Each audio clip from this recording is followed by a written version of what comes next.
Assalamualaikum warahmatullahi wabarakatuh. Perkenalkan, nama saya Muhammad Haril Zakwan. Di sini saya akan mempresentasikan proyek mata kuliah Ilmu Hayat yang diampuh oleh Ibu Dr. Prima Dwi Titisari, MSI, dan Bapak Dr. Elvis, MSI. Untuk judul proyek Ilmu Hayat saya adalah membuat baju anti peluru yang terinspirasi dari kulit terenggiling. Nah, sebelum kita masuk ke tentang proyek kita harus tahu dulu apa itu hewan terenggiling. Yang kedua itu bagaimana mekanisme perlindungan hewan terenggiling dan apa peran ilmu hayat pada ciri khusus hewan terenggiling. Nah, kita masuk ke poin yang pertama, apa itu terenggiling? Terenggiling merupakan satu-satunya mamalia yang seluruh tubuhnya diselimuti oleh sisik. Terenggiling atau Manis javanisa Desmeres 1822 termasuk dalam ordo Polydota atau satwa bersisik yang hanya memiliki satu famili, yaitu Manidae. 7 spesies dari satu genus Manis. Terenggiling memiliki lidah yang panjang berbentuk seperti cacing untuk menghisap sekitar 200.000 ekor semut setiap malamnya. Terenggiling termasuk satwa tanpa gigi dan kerongkongan memanjang dan pengurangan mandibles. Terenggiling juga memiliki ekor yang panjang dan kuat dengan seluruh bagian tubuh hingga ekor yang dipenuhi oleh sisik, merupakan modifikasi keratin kulit atau rambut atau disebut juga sebagai epidermis. Terenggiling merupakan salah satu satwa liar yang dilindungi oleh pemerintah Republik Indonesia secara hukum dalam negeri yang tertera pada Undang-Undang Nomor 5 Tahun 1990 tentang konservasi sumber daya alam hayati dan ekosistemnya serta Peraturan Pemerintah pada Nomor 7 Tahun 1999 tentang pengawetan jenis tumbuhan dan satwa liar.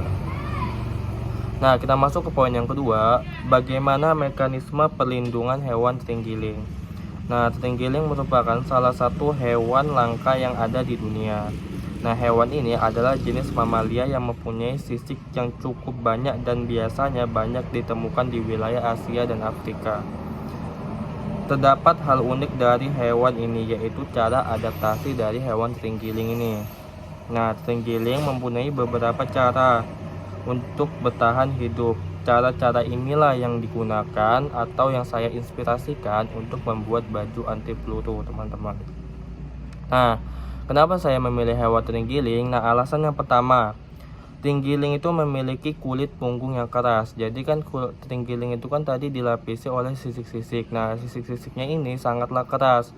Nah, ini digunakan hewan terenggiling untuk melindungi dirinya dari pemangsanya.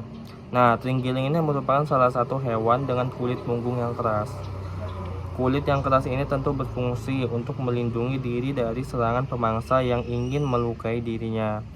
Tidak hanya bisa melindungi diri dari pemangsa, kulit kerasnya ini bisa menghalau dirinya dari terik sinar matahari. Terenggiling juga mempunyai sisik yang terhalang dengan bulu biasa. Jadi, tidak hanya kulit yang keras saja. Nah, yang kedua yaitu kakinya yang kuat. Nah, kelebihan terenggiling yang lainnya yaitu mempunyai kaki yang sangat kuat. Nah, kaki kuatnya ini digunakan untuk menggali tanah untuk menemukan beberapa mangsanya. Selain mendapatkan mangsanya, terenggiling juga menggali tanah untuk tempatnya beristirahat dan untuk mendapatkan air di dalam tanah. Hal inilah yang digunakan terenggiling untuk dapat bertahan hidup dan melindungi dirinya dari ancaman pemburu di sekitarnya, baik dari manusia, dari hewan pemangsa lainnya gitu. Nah, terenggiling ini mempunyai fakta-fakta unik nih, teman-teman. Nah, yang wajib kita ketahui berikut adalah daftar fakta-fakta unik dari hewan terenggiling ini. Yang pertama, harga terenggiling itu sangat tinggi, teman-teman. Hal ini membuatnya para pemburu liar ini tadi terus untuk memburunya karena yang harganya tinggi itu tadi. Nah, yang kedua, daging dan kulit terenggiling baik untuk kesehatan. Dan yang terakhir, salah satu hewan yang tangguh yang ada di muka bumi.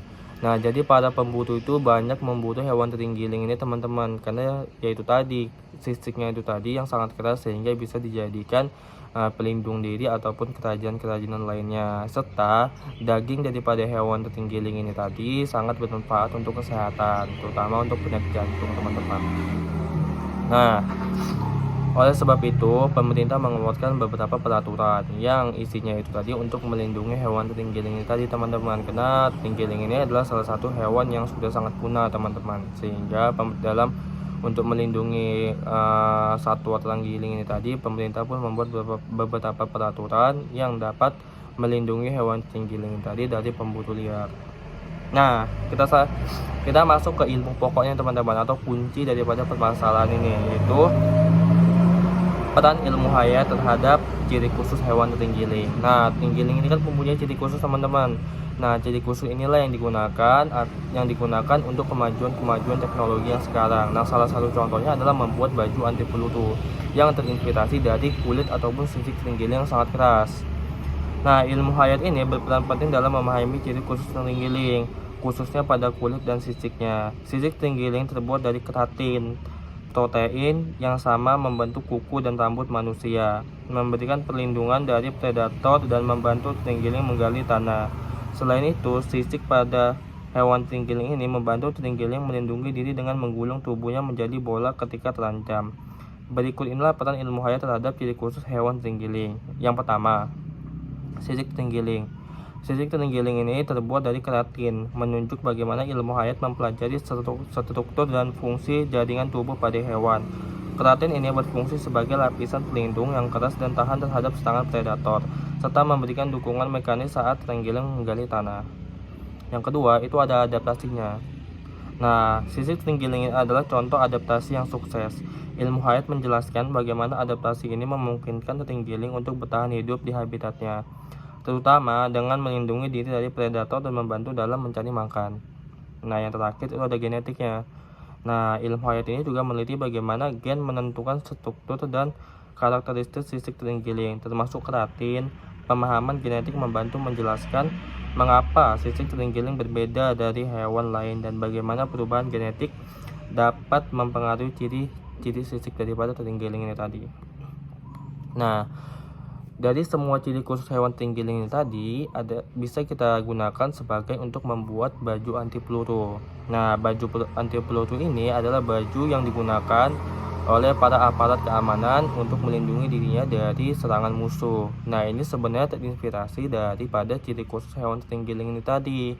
Nah, bagaimana hewan terenggiling ini tadi melindungi dirinya dari serangan pemangsa dari pemburu, yaitu dengan cara menggunakan sisiknya yang sangat keras, sehingga pemangsa ini tadi sulit untuk memakan atau memangsa hewan terenggiling ini tadi, dan digunakanlah sebagai inspirasi baju anti peluru ini tadi, karena baju anti peluru ini tadi sengaja dibuat dari material yang memang tidak bisa ditembus oleh peluru. Nah, konsep baju anti peluru ini tadi tercanggih biasanya memanfaatkan bahan-bahan yang canggih dengan kemampuan menyerap dan menyebarkan energi peluru, serta mampu menahan serangan pisau dan benda tajam lainnya. Contohnya adalah rompi anti peluru PGU Ultra yang menggabungkan pelindungan terhadap peluru, tusukan, dan terutama akibat benda tumpul. Berikut ini adalah beberapa konsep dan bahan utama yang digunakan dalam baju anti peluru tercanggih. Yang pertama, teman-teman, material yang digunakan dalam baju anti peluru ini ada beberapa macam. Nah, material yang pertama itu ada yang terbuat dari bahan aramid atau Kevlar. Nah, serat aramid ini seperti Kevlar dikenal karena rasio kekuatan dan beratnya yang tinggi. Serat ini dijalin rapat untuk membentuk jaringan yang efektif menyerap dan menyebarkan dampak peluru, pecahan peluru, dan serangan tusukan. Nah, yang kedua itu ada material yang terbuat dari bahan UHMWPE atau Ultra High Molecular Weight Polyester. Nah, UHMPE ini memiliki rasio kekuatan dan berat yang sangat luar biasa, menjadikannya pilihan utama dalam pakaian anti peluru. Bahan ini meningkatkan efisien pakaian pelindungan dan mampu menahan ancaman balistik. Nah, bahan yang ketiga itu dari keramik. Nah, Panel keramik dapat digunakan untuk perlindungan terhadap peluru berkaliber tinggi dan peluru penembus baja. Panel ini ditempatkan di dalam rompi untuk menyerap dan menyebarkan energi benturan peluru. Nah, keramik ini itu sifatnya keras. Keras ini bukan berarti dia sifatnya kuat. Nah, keramik ini karena dia sifatnya keras, bukan berarti dia kuat. Itu artinya dia diletakkan di paling belakang. Supaya apa? Supaya dia bisa menghantam atau menghambat serangan peluru ini tadi, teman-teman. Nah, contoh baju anti peluru itu adalah rompi anti peluru PGU Ultra 3-in-1, menggabungkan perlindungan terhadap peluru, tusukan, trauma akibat benda tumpul. Yang ketiga ada rompi anti peluru PGD Delta, didesain dengan teknologi canggih, profil ramping dan kemampuan menahan pistol yang canggih serta serangan yang pisau. Nah, biasanya material ataupun bahan yang digunakan untuk membuat rompi anti peluru yang sangat-sangat akurat itu adalah bahan yang terbuat dari UHMWPE atau Ultra High Molecular Weight Polyester. Nah, karena bahan ini tadi sangat kuat dan mampu menahan peluru yang bertekanan tinggi. Nah, baiklah, kita masuk ke yang terakhir, yaitu kesimpulan. Nah, kulit terenggiling yang berasal dari hewan terenggiling merupakan salah satu bahan alami yang sering digunakan dalam pengobatan tradisional di berbagai negara, termasuk di Asia. Kulit terenggiling mengandung senyawa bioaktif yang dipercaya memiliki berbagai manfaat kesehatan, seperti meningkatkan stamina, memperbaiki sistem pencernaan, dan memperlancar sirkulasi darah. Namun, penggunaan kulit terenggiling sebagai obat tradisional seringkali memicu kontroversi terkait dengan keberlanjutan spesies hewan terenggiling ini tadi, teman-teman, yang kini terancam punah. Oleh sebab itu, pemerintah itu membuat beberapa peraturan untuk melindungi hewan terenggiling ini tadi, teman-teman. Boleh kita melihat atau mencontoh sifat hewan terenggiling tadi untuk dijadikan teknologi-teknologi yang canggih dari yang dapat kita contoh dari ciri khusus pada hewan terenggiling. Tetapi kita juga harus memperhatikan kelestarian hewan terenggiling tadi, yaitu kita dilarang untuk mengambil daging serta sisik daripada hewan terenggiling ini tadi untuk melindungi kelestariannya, karena terenggiling tadi hewan yang sudah masuk ke dalam golongan hewan yang sudah terancam punah. Jadi kita hanya boleh mencontoh bagaimana sifat daripada hewan terenggiling tadi dalam menghadapi mangsanya, melindungi dirinya, serta mencari makan. Nah, itu yang bisa kita contoh, bukan bagian ataupun daging hewannya yang kita ambil, hewannya yang kita buru, bukan, tapi sifatnya lah yang boleh kita ambil, sifatnya saja. Ingat ya teman-teman, sifat daripada hewan terenggiling itu yang kita gunakan, bukan bagian tubuh ataupun bagian anggota tubuh lainnya pada hewan terenggiling itu tadi, teman-teman. Nah, baik, itulah tentang proyek ilmu hayat saya. Nah, sebenarnya banyak ya teman-teman yang bisa kita ambil daripada makhluk-makhluk hidup yang diciptakan oleh Allah Subhanahu wa taala. Nah, salah satu contohnya itu adalah kereta api cepat yang saat ini yang berada di Jepang, teman-teman. Nah, pada tahun jadi saya ini cerita sedikit ya, ini bukan bagian dari proyek saya, cuman saya yang cerita sedikit. Nah, pada tahun 1990-an di Jepang itu kan dibuat pertama kali kereta cepat. Nah, pada awal pembuatannya, kereta cepat ini tadi ketika memasuki terowongan itu menimbulkan suara ledakan yang sangat besar. Karena ketika kereta api cepat ini tadi memasuki terowongan, dia mengunci udara yang ada di dalam terowongan itu tadi, sehingga ketika kereta api cepat ini keluar dari terowongan, udara yang ada di dalam ini tadi juga ikut keluar dan akhirnya menimbulkan ledakan yang sangat besar dan dapat mengganggu masyarakat yang ada di sana. Sehingga arsitektur pada zaman tersebut itu menemukan ide bagaimana ketika kereta api keluar dari terowongan itu tidak menimbulkan suara ledakan yang sangat besar. Nah, dia di situ berpikir bagaimana caranya. Nah, akhirnya dia menemukan ide. Nah, dia mengamati sebuah burung yang disebut dengan burung cucut udang. Nah, kalau di Indonesia itu kita sering bilangnya burung cucut udang. Nah, burung cucut udang ini tadi ketika dia mencari makan di dalam air, dia tidak menimbulkan suara sedikit pun gitu. Jadi ketika dia makannya ikan tuh. Nah, ketika dia masuk ke dalam air untuk mengambil ikan yang ada di dalam air, dia tidak menimbulkan suara yang dapat mengganggu mangsanya tadi untuk kabur. Nah, hal tersebut dikarenakan karena muncung daripada cucut udang ini sangatlah runcing, sangatlah tajam, sehingga ketika dia masuk, dia tidak memecah gelombang air yang ada pada sekitaran air tersebut. Itu jadi tidak mengganggu mangsanya, tidak membuat mangsanya lari.